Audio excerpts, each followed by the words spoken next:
Good evening, everyone. Welcome to the third and the last session of Winpe Ignite Masterclass Series. A message to those participants whose Zoom name is not on a list of registered participants. Please either update your Zoom ID to match the one you've used for registration, or in case you haven't registered, please use the link in the chat box to do so. We've shared it on the chat box. We're ready to start. For those of you who don't know us, Winpe is a pioneering not-for-profit platform driving gender diversity in the investing ecosystem by increasing women's participation as investors, capital allocators, and recipients of investment capital. We work closely with PEVC firms in helping them shape and execute on DEI strategies, including hiring more women across roles and levels. When we launched in 2020 and we heard from our member PEVC firms saying we want to hire women but we can't find them, we were skeptical because we thought there are enough women keen on PEVC careers. In the last more than 4 years, Winpe has undertaken a number of initiatives aimed at supporting PEVC aspirants, including job bulletins, AMAs with industry leaders, boot camps with recruiters, and career fairs.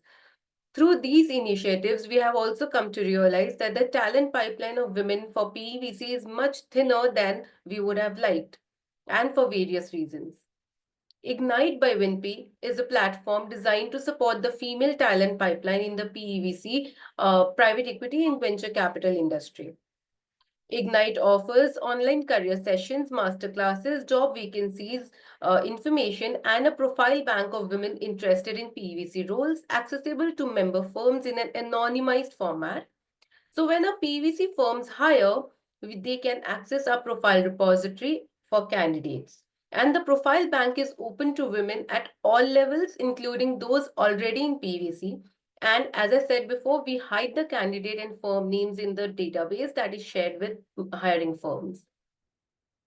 Now, please join the Career Network WhatsApp group to join a profile repository. This WhatsApp group will also keep you updated on our sessions and with information on job openings, which we keep posting there. I'm sharing the group link on the chat box.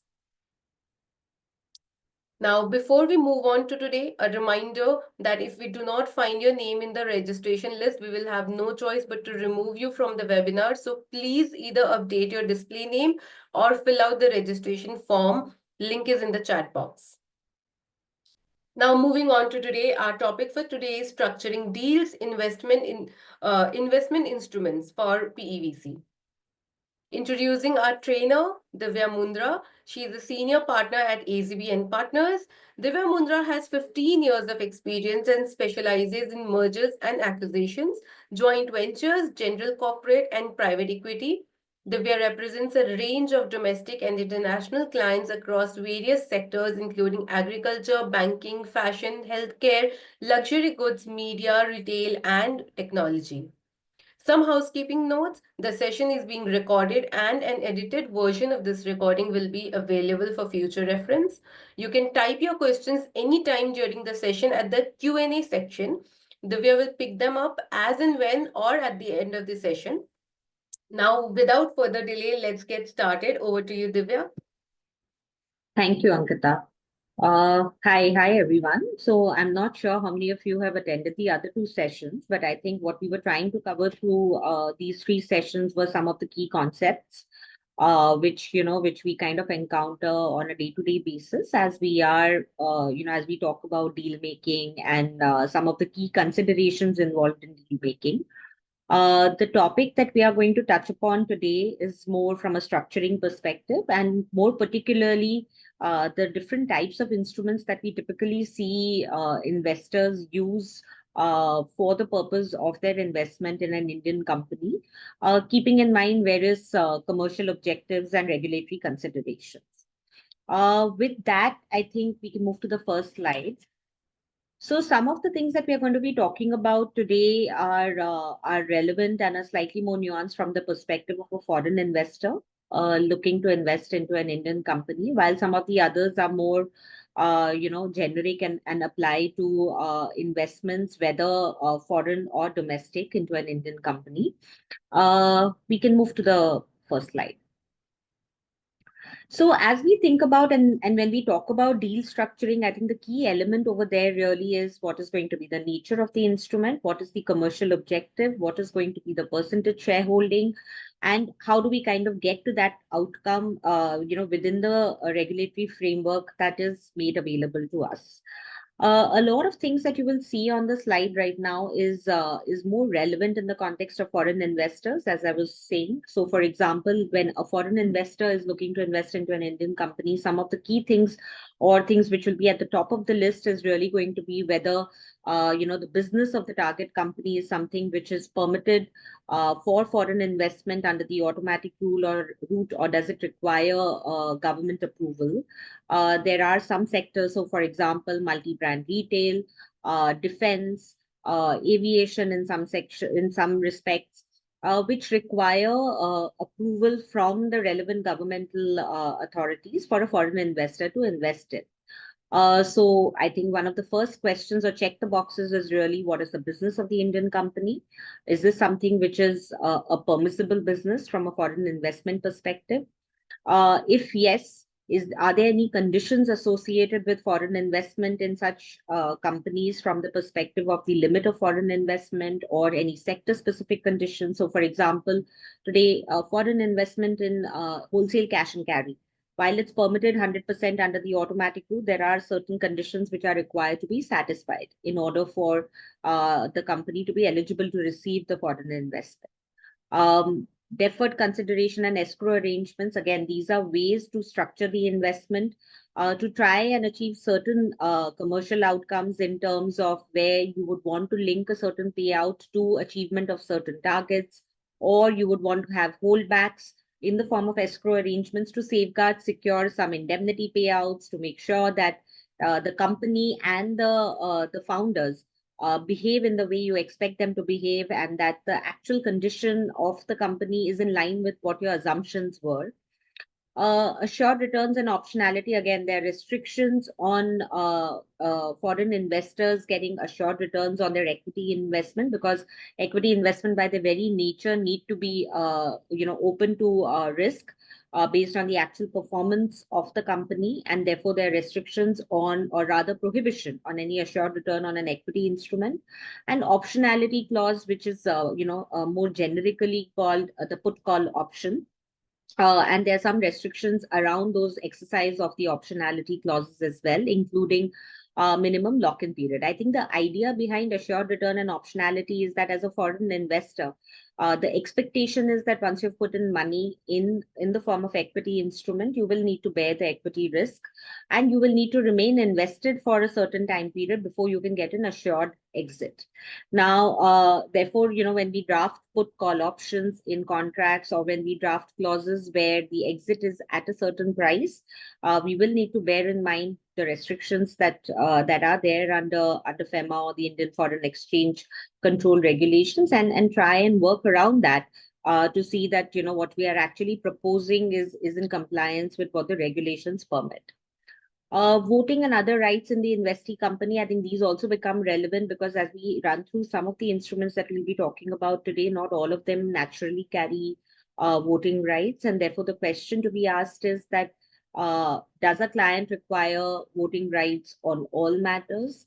Or are there certain specific matters which are of more importance, and therefore we would like to build in some level of protection or say with respect to some of those items? And then are there ways and means to address those voting rights in a contractual manner, even where the instrument by itself may not carry voting and these are the rights that we are talking about.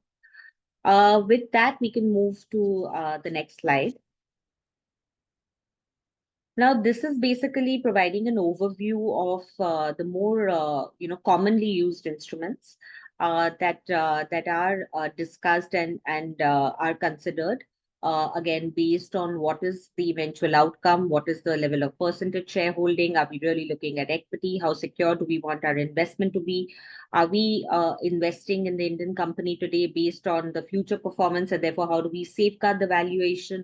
Do we want to have the ability to make an adjustment to the valuation at a later point, or is the commercial understanding that we invest based on the valuation as of today, and then the risk is ours of any future performance of the company? So these are really the instruments that are on the table.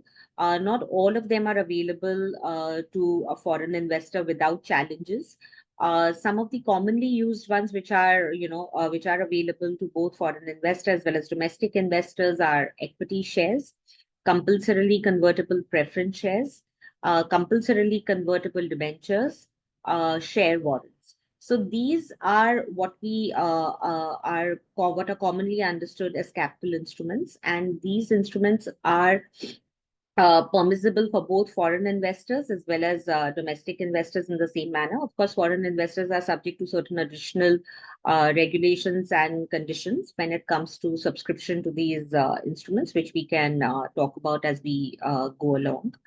The first instrument that we will be talking about today is equity shares. I think this is really, we can move to the next slide.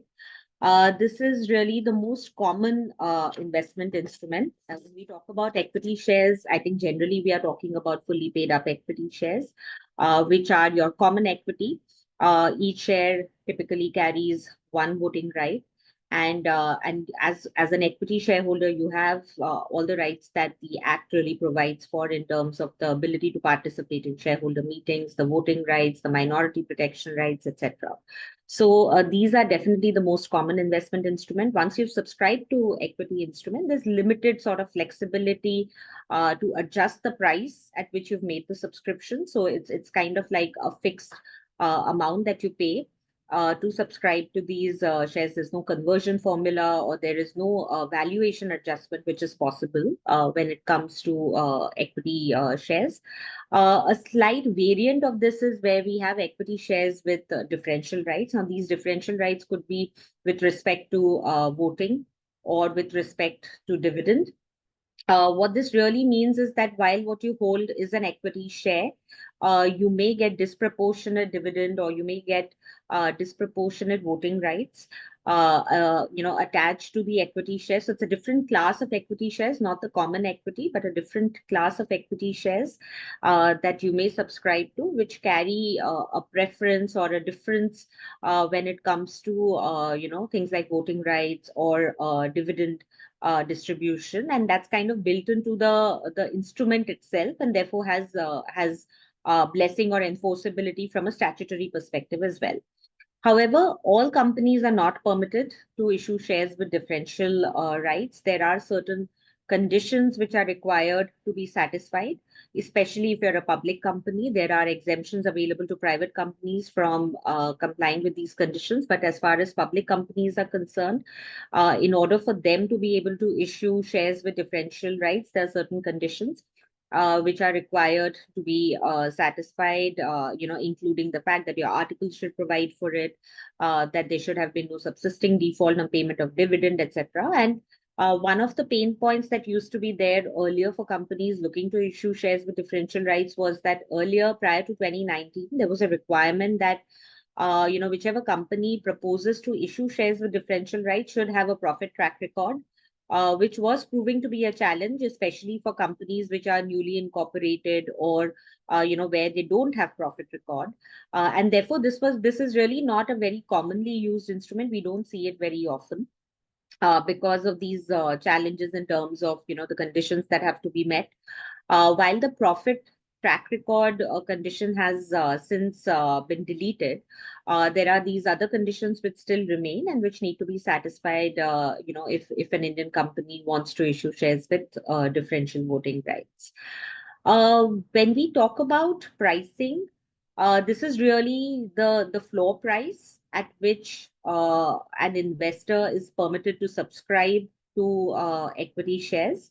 There is pricing which really applies at two levels for a foreign investor, and as far as the domestic investor is concerned, what we have mentioned on the slide under FEMA is not relevant, and for a domestic investor, what's really relevant is the pricing under the Companies Act. But basically, by and large, I think what the two are really saying is that it has to be at the floor really needs to be the fair market value. And that fair market value under the Companies Act is something which is determined by a registered valuer, whereas under FEMA is something which is determined by a merchant banker or a chartered accountant. And while it doesn't prescribe a definite methodology at which you arrive at the fair market value, it says it gives the parties or the valuer the flexibility to arrive at the valuation based on any internationally accepted pricing methodology. So, in a nutshell, the Companies Act does not prescribe a methodology. It basically only requires that there is a floor value which is determined by a registered valuer. So, you still need to get a report from a registered valuer. FEMA, or again, does not prescribe a methodology. So any internationally accepted pricing methodology works from a FEMA perspective, and both of these serve as the floor. So from a practical perspective, you will try and ensure that both the registered valuer and the CA merchant banker are either the same person. So you find a valuer who satisfies both the requirements, and then you obtain one valuation report which satisfies both the requirements. Or alternatively, you will at least the endeavor has to be to try and ensure that both the valuations are as close as possible to each other, and from a commercial perspective is lower or equal to the price at which the foreign investor is actually investing in the company. And there are different methodologies that can be used depending on again what is really the basis of the valuation, and whether it's future projections, whether it's the net asset value, etc. But the idea really is that this is to protect the domestic investor or the Indian company, and that anytime the investment is coming in, it has to be at least a minimum price or the fair market value. This is of course relevant in the context of a preferential allotment. If it's a rights issue which is happening to existing shareholders, there is more leeway and lesser, requirements from a pricing perspective. But if it's a fresh issuance which is happening under the preferential issuance route, whether to domestic investors or to foreign investors, then the pricing kind of becomes relevant and applicable. The last bullet point on this slide is again something that we had touched upon previously, which is that when I think the way the policymakers and the regulators are looking at an equity instrument is that it needs to bear the risk like any equity instrument, and therefore there cannot be any assured return, which is basically to say that you cannot really have the instrument say that at the end of 2 years, either the company will mandatorily buy it back at a certain price, or that the shareholders or the founders will buy it back at a certain price. It will always have to be subject to the fair market value and the pricing at the time of the exit. And moreover, under the FEMA, there is also a lock-in of 1 year before which you can really put your shares or exercise a call on the shares.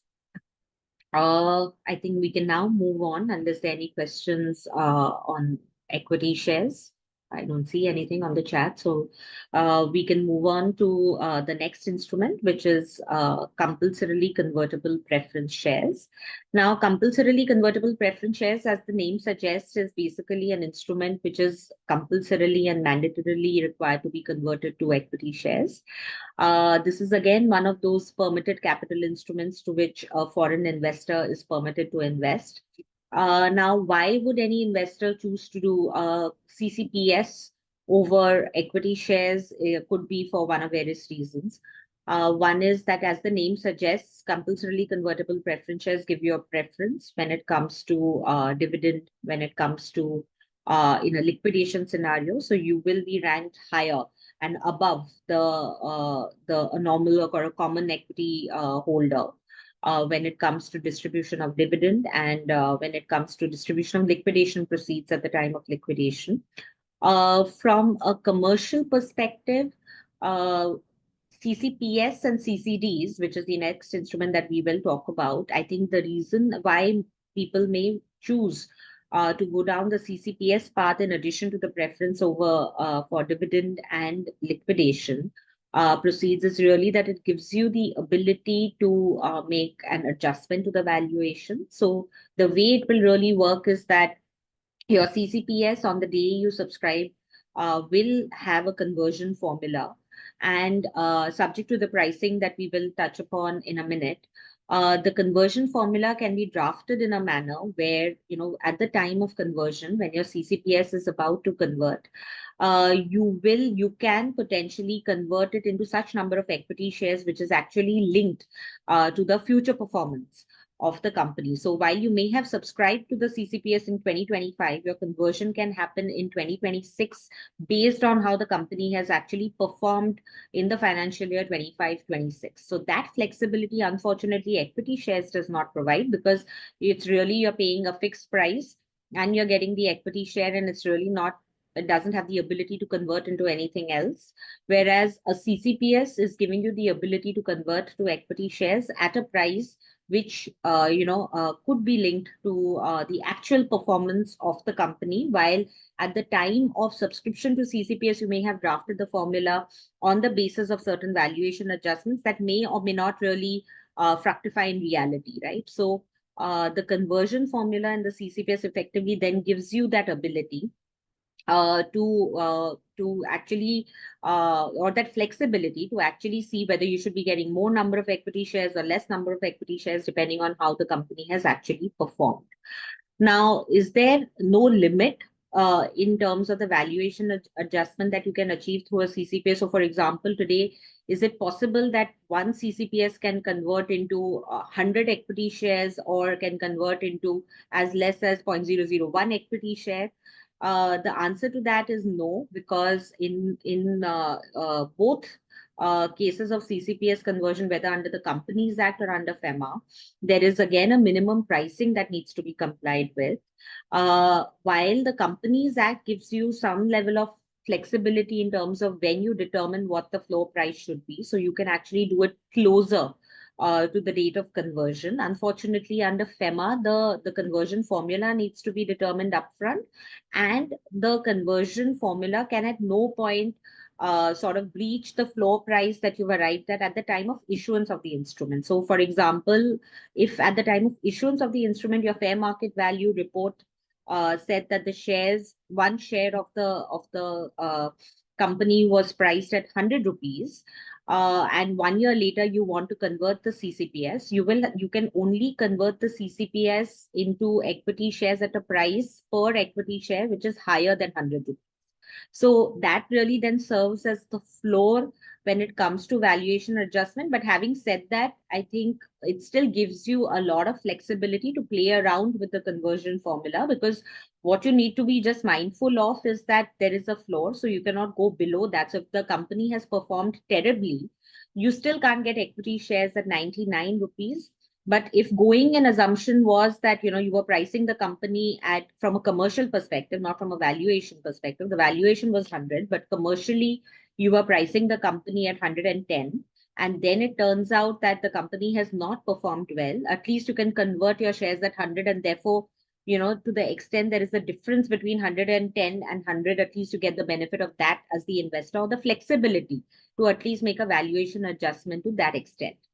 And that's why CCPS is something that some investors prefer over an equity instrument, uh, uh, because it gives them this flexibility. Because more often than not, I think the valuation is really based on the future performance of the company, and therefore, to the extent you want to safeguard yourself, from any difference between the assumption versus the actual, this gives you that ability. Uh, I think there are a couple of questions. So somebody has asked for differential rights are the conditions specified under Companies Act, or is this under FEMA? So this is under the Companies Act, not under FEMA. So you will find it, and similarly, the exemption available to private companies is also under the Companies Act. What are the key factors you consider when structuring a deal in the private equity or venture capital space? I think this is something that I kind of touched upon right at the start. So the key factors is really going to be so whether are you looking at an equity instrument, or are you looking at a debt instrument investment, or are you looking at a hybrid? Are you looking at the valuation as on date, or are you investing based on the valuation which is futuristic? Are you looking at the voting rights or the rights that you are going to get as a minority shareholder? Do you want the whole suite, or are you okay to live with certain critical matters? Are you looking at operational control, or are you only looking at the investment as a financial investment and okay to live with certain limited minority protection rights? I think those are the key factors which will enable somebody to kind of advise you on what the correct instrument should be. And a large part of the decision making is also linked to tax considerations, because while I'm not a tax expert, I think in some cases, especially when you're paying interest on an instrument, for example, there could be some tax benefits that is available to the target company. And similarly, for the foreign investor, whether it makes more sense to receive the payment as dividend versus repayment of debt, or as interest, is something that could also be a driving factor. Again, also the ease of exit.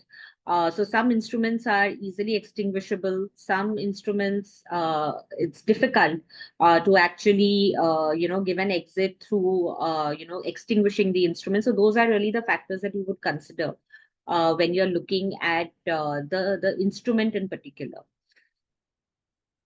How do you assess the optimal capital structure for a portfolio company when structuring a deal? So I think a large part of it, again, depends on tax considerations, as well as all the other factors that I highlighted. So in a lot of cases, for example, we've seen, in terms, and I'm just keeping FEMA aside because FEMA has more conditions in terms of what money you can use if you have an Indian company which is looking to make downstream investment, etc. But a large part of it is driven by tax considerations. So what is beneficial for the portfolio company in terms of instruments to raise capital? Where can they claim expense? From your perspective, again, you will go into, what are the rights you want at the portfolio company level, which is the investment vehicle you're going to use. So you may have multiple portfolio companies. Are you creating a platform? And then are you using that platform to make downstream investments? So those are really the kind of things that will go into again deciding what should the capital structure be, and then what is ultimately the investment vehicle you're going to be using, and then the instrument that you want to use to finally achieve the outcome. And when it comes to a downstream investment, you will also need to kind of think about what should be the source of funding for putting in money into the downstream. So should you be using debt? Should you be using equity? Is it going to be, domestic or foreign? Are they FEMA considerations? So those are really the kind of things you will need to think about. How do you determine whether to use equity, debt, or a hybrid instrument? I think, again, we've gone over this. Depends on the commercial outcome that you want to achieve. There are some investors, some funds which are focused and which can only do debt. Whereas there are some which are equity. I think debt is where you're looking obviously at an assured return. You are not taking the risk. There is security. There is repayment. It's for a fixed duration. When it comes to equity, so accordingly, your rights as a lender will be different from the rights you would get as an equity holder, where you are assuming a lot more risk. And there, the objective is that it's more long term. You're looking at certain rights. You're looking to write the upside along with the performance of the company. So it's really what the commercial objective is in terms of what your eventual outcome is. And most of the times, you will see that the funds are, have a certain strategy, and they have been formulated with that strategy. So you will typically not find an equity fund do pure play debt. So you will have typically have a separate debt fund, separate equity fund, and with their own strategies, with their own, identification of what should be the criteria, while figuring out, what should be good, which is an appropriate target company for them to put their money into. So I think that kind of should answer that question. In case of a private company, what are the tax and other in case CCPS are not issued at FM? So I think on the legal implications, and I was just going to touch upon, so I'm not a tax expert, so I rather not comment on the tax implications. But as far as the legal implications are concerned, I think the law is very clear that you are required to issue the shares at FMB. So from a FEMA perspective, like I said, you will need to do a valuation at the time of issuance of the CCPS. And then when you do the conversion, you have to make sure that you're converting at that floor price at the very minimum. Similarly, under the Companies Act, you have the choice to either do a similar valuation at the time of issuance or then closer to the date of conversion, and then ensure that the conversion is in compliance with that pricing. So those are really the entry conditions in that sense, both under Companies Act and FEMA. When it comes to subscribing to CCPS, so you really need to comply with it. Otherwise, you'll be in breach of FEMA, and you will also be in breach of the Companies Act. And then, of course, I mean, there are penalties, and then when you make your Form FCGPR filings, it could get picked up by the authorized dealer, etc. So there are those implications. Valuation as per the registered valuer report is the floor when it comes to CCPS, which is issued under the Companies Act. And the cap concept really is only applicable where it's a transfer of shares between a resident and a non-resident. So I think the principle over here is very clear. The moment there is a cross-border transaction which involves any payouts from India to somebody outside India, there's always a cap because we don't want excess funds to leave the country. So those kind of transactions will always be subject to a cap. When we are talking about money coming into an Indian company or being received by a person resident in India from an offshore source, it's always a floor, because we want the Indian company or the Indian investor or the Indian founder to not be shortchanged and to at least get the fair market value. Why is the conversion ratio based on the floor? So I think I have kind of answered that. Why do investors opt for nominal number of equity share along with the CCPS investment? So that I think is a good question, because while your CCPS may contractually give you some voting rights, as an equity shareholder, I think normally we advise clients to hold at least a stub as equity, is because then you can actually exercise, so you can then participate in all the meetings of shareholders. You can actually exercise your veto rights through the equity shares that you hold. So some of the rights which are only otherwise available to equity shareholder, we don't want the investor to lose out on those rights, and therefore we recommend that in addition to CCPS, and while contractually you can even build in voting rights on CCPS on an as converted basis, I think typically because of exercise of veto rights and to ensure that you're present in the shareholder meeting, etc., it is recommended that you also hold a certain stub, even if it's nominal, of equity shares along with the CCPS investment. Any book, course, or resource recommendation for someone starting out? I think, I mean, honestly, on this, practical experience is what really is something I would advise. So, of course, I mean, depending on the level that you are at, I mean, happy to kind of guide offline. But I think that nothing kind of beats practical experience. So that's something that I would certainly recommend people to try and get whenever an opportunity arises.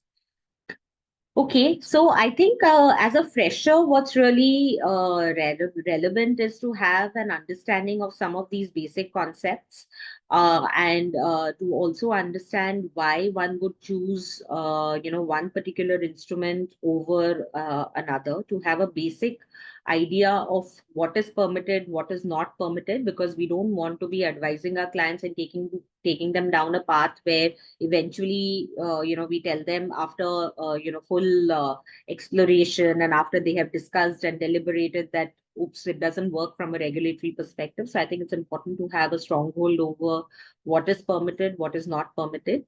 And this really applies to not just lawyers, but even if you're on the tax side or you are on the deal making side, I think it's important to at least have a basic idea of what is doable, what is not, and what's a straight no-go. So some of the instruments that we will be talking about are more challenging if it's a foreign investor looking to invest into India. So then, when we are approached by clients who are looking at those kind of instruments, and especially where they are foreign investors, I think as a headline item, we tell them that these instruments, there'll be a challenge, or that these are not eligible instruments for foreign investors. We don't want to take them down the path of, fully figuring out the terms of the instrument and the commercials, and only then to be told that, oops, but this doesn't work. from a regulatory perspective. Uh, I think that kind of takes care of all the questions. There are some on the chat box. Would investor use CCP as a in a growth company where they convert off equity? Of course, yes. So, like I said, I think the key objective for using CCPS by and large, in most cases, it's not to really extract dividend. I think there are two main major drivers of CCPS. One is that it gives you a liquidation preference. So, in case of any insolvency kind of scenario, or if there is a liquidity event, you can try and get priority on the distribution of the proceeds. And the second is that it gives you the ability to ride the upside. So normally what happens is that you will have a benchmark, or you will have a target sort of EBITDA and a target growth and a target sort of revenue that you on the basis of which you will agree to a valuation on day one. And then the adjustment up or down at the time of conversion really happens against that target. So you will see the difference between the actual and the target. And then if that is positive, then it means that the company has done well. So you should be getting fewer shares. And if that is negative, then obviously the company has not performed as per your expectation. And therefore, you should be getting more shares, because then the shares should be cheaper than what you had originally valued them at. In most cases, leaving aside the regulatory pricing and the regulatory cap and floor, generally from a commercial perspective also, parties will agree on the cap and floor, because at the end of the day, it's still an equity instrument, and both from the founder or the company's perspective as well as the foreign investors' perspective, I think both will want some element of certainty in terms of what the max or the minimum could be as far as shareholding is concerned. So typically there will be a floor and a cap. But between that floor and a cap, even from a commercial perspective, there will be flexibility to adjust based on the actual performance. Would investor use CCP as a choice in a growth company? I think it's the same question. Um, okay, so then coming back to the presentation. So I think we've already discussed the conversion ratio. We've discussed most of these points. Of course, there is a maximum CCPS tenure of 20 years under the Companies Act. But practically speaking, where people use it as an instrument for valuation adjustment, you would expect the conversion to either be linked to a liquidity event, or you would link it to, a certain time period where post which either there's a mandatory conversion or there's conversion at the option of one of the parties. We can move on to the next slide. Okay, so the next slide is compulsorily convertible debentures. Again, very similar to a CCPS when it comes to the conversion ratio. The difference being that because these are debentures, the payout that you get on these debentures is not dividend, but it's interest. So when we say debentures, we are essentially talking about a quasi debt instrument.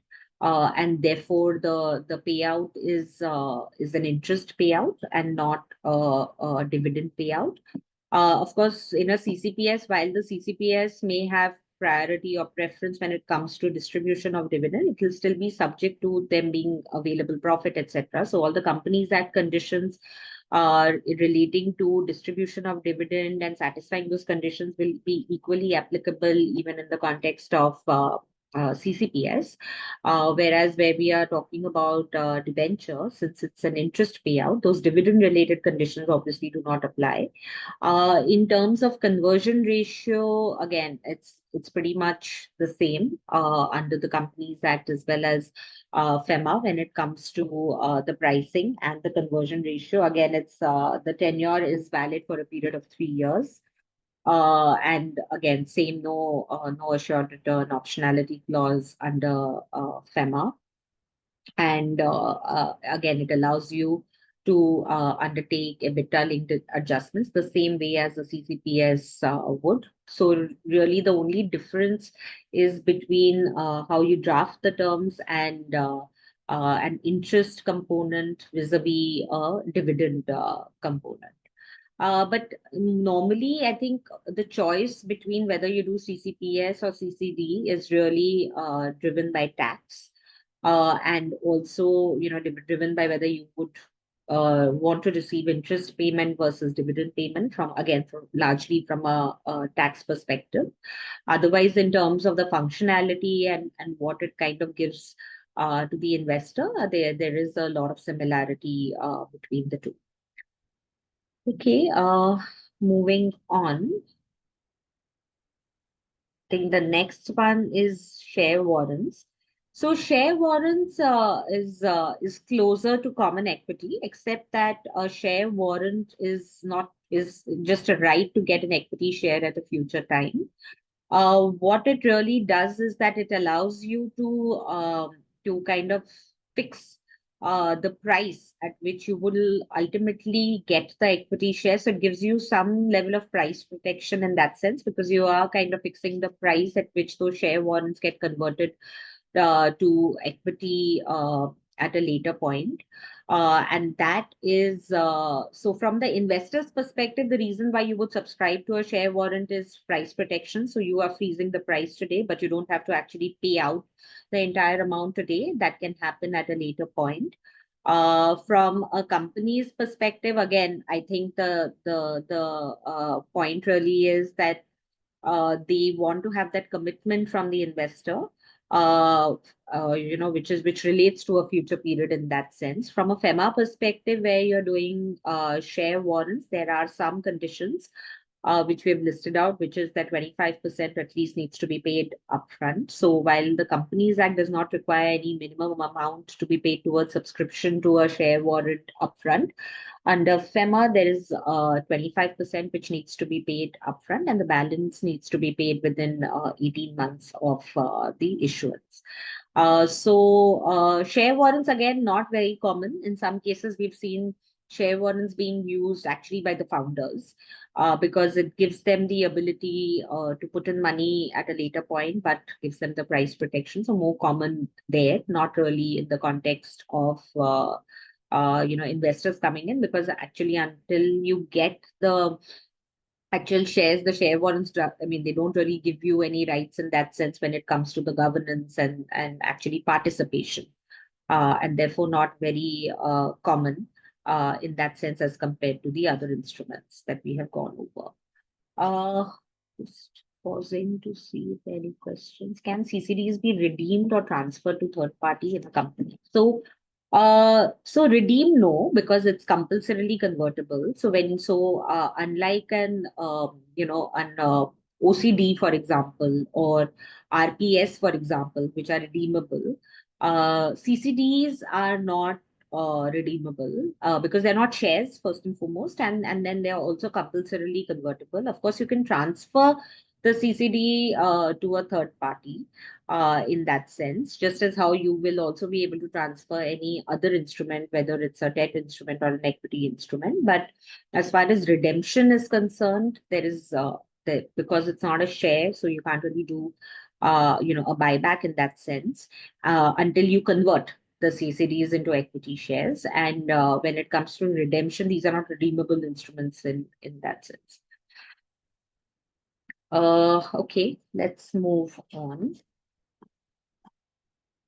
to optionally convertible debentures. So this, as the name suggests, is basically providing the holder with the option to convert the debentures into equity shares. Again, these are more closer to debt instruments as compared to some of the other instruments that we were talking about. And therefore, from a FEMA perspective, I think the more we go into the realm of optionally convertible or redeemable, I think we should safe to assume that those will be classified as debt and therefore will attract the provisions under the ECB regime.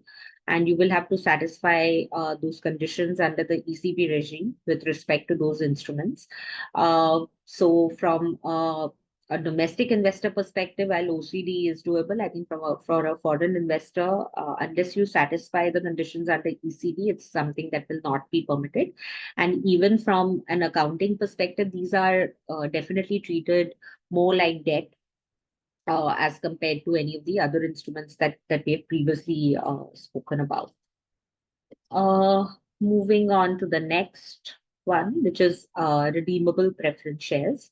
So redeemable preference shares and CCPS, the difference really is that these are not convertible again. These are redeemable. And I think somebody had just asked a question about, the ability to redeem debentures. So redeemable preference shares, very simply put, is basically an instrument which is used to for a cash payout from the company to the redeemable to the holder of these shares. So typically, the way the terms of the redeemable preference shares will be drafted is that it will say that the shares will be redeemed at a premium of XYZ depending on the occurrence of certain events or upon expiry of certain time period uh, and uh, there's no option to really convert these redeemable preferences. So these are really means to which are used to either kind of do a cash payout to the holder. So generally used where we are looking at means to or more of an instrument rather than a contractual protection to give to the holder to receive the cash, but doesn't really give the holder any of those governance rights or participation rights. And again, similar to OCD, even for RPS, because it's redeemable in nature, not convertible, not mandatorily convertible, and therefore it will qualify as debt for the purposes of FEMA. And again, all the ECB guidelines will apply to redeemable preference share as well. I think those were generally the instruments that we see. So share warrants can be cancelled, and then there are provisions in relation to forfeiture of shares as well, forfeiture of the amount that you have paid towards the share warrant. So that is also possible. Um, I think so that those are broadly the instruments that we deal with. Again, just to summarize, the more common ones are definitely equity shares, CCPS, followed by CCDs. Warrants typically you'll find in the context of not the foreign investor, but more from the point of view of founders, promoters, who are looking at some sort of price protection. And RPS, again, more in the context of domestic investors, where, either we want some payout to happen at a future date linked to certain conditions, and a mere contractual protection is not enough, but they need an instrument which they can enforce and get the payout once those conditions are satisfied. How does deal structuring influence exit options? So, of course, I think the kind of exit options that are listed out over there, IPOs, M&A, secondary sales, I think a lot of these are in the context of equity investments. So, where we talk about common equity, CCPS, CCDs, those are the kind of instruments. And therefore, I think the key question really is that is it first and foremost an equity instrument or equity investment with the risk of an equity investment, or is it going to be a quasi debt, or is it a debt investment? Because your ultimate exit option, the horizon, the way in which you will get an exit. So, for example, if you were doing a pure play debt, the exit really is going to be one of two things. One is that the company repays the debt and extinguishes the instrument, or you transfer the debt to someone else. There's no real, secondary sale, M&A, IPO kind of construct over there. So those are more fixed tenure kind of debt. So it really depends on what is it that you're trying to get out of the investment, and that will depend that will determine the instrument that you use, and then the instrument will kind of determine what the whole deal structure is going to look like in terms of the restrictions, the suite of rights that you're going to get, and the exit options that you will then also get as part of your SHA negotiation. How do liquidation preference, anti-dilution clause, and participation rights impact founders, early investors, and later stage investors? So, as far as liquidation preference and anti-dilution clauses, I think first and foremost, when we talk about liquidation and anti-dilution clause, I think the advice that we normally give to our client is that then you're not looking at a common equity instrument, you're looking at a CCPS, or you're looking at, by and large, a CCPS as your investment instrument, because Your common equity, I think, while contractually you may write what you wish, but from a mechanics perspective or from a legal perspective, your common equity will never give you liquidation preference over any other common equity holder, right? Because under law, all the common equity holders are treated on par with each other. So unless you have, something, a different instrument, uh, you are only relying on contractual protection, which is not really something that is enforceable from a legal perspective in case of an actual liquidation, you know, uh, or an actual anti-dilution. The anti-dilution clauses, again, there is the that can be built into the conversion formula for a CCPS, which again is not possible for equity. And normally these kind of liquidation preference anti-dilution clauses are more common in early stage investments as opposed to later stage investors. Normally, anti-dilution liquidation preference not as common when we are looking at the larger companies and more sophisticated investments. Whereas when we talk about the growth stage and when you're talking about Series A, B, C, I mean, there it's almost a given that you will have some sort of anti-dilution protection, some sort of maybe may or may not have some liquidation preference, but anti-dilution, I think, is definitely something which is more common when we talk about early investors, later stage investors, and it just is to keep in mind that if there is any other future down round that happens, then obviously your anti-dilution gets attracted, and then that is something that the founders or the company at the time of future fundraising have to just keep in mind, because there could be a ripple effect on your past investments if you were to do raise further funding in a down round. Would you be able to throw some light if Ind AS affects selection of instruments? So sorry, I'm not an accountant, not the right person to be advising on this.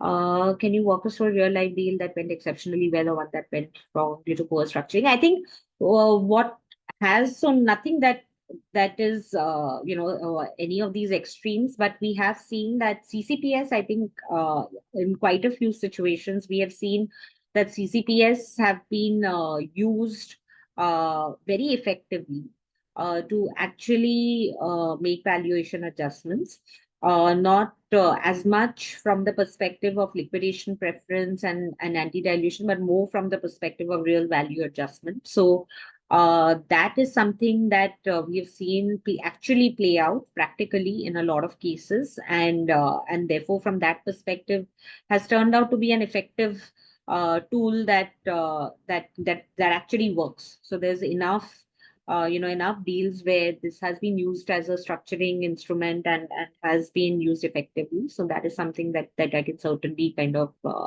say very, very, very clearly. Before we move on to our next question, can we quickly just launch the poll?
I think we can move on to our next question.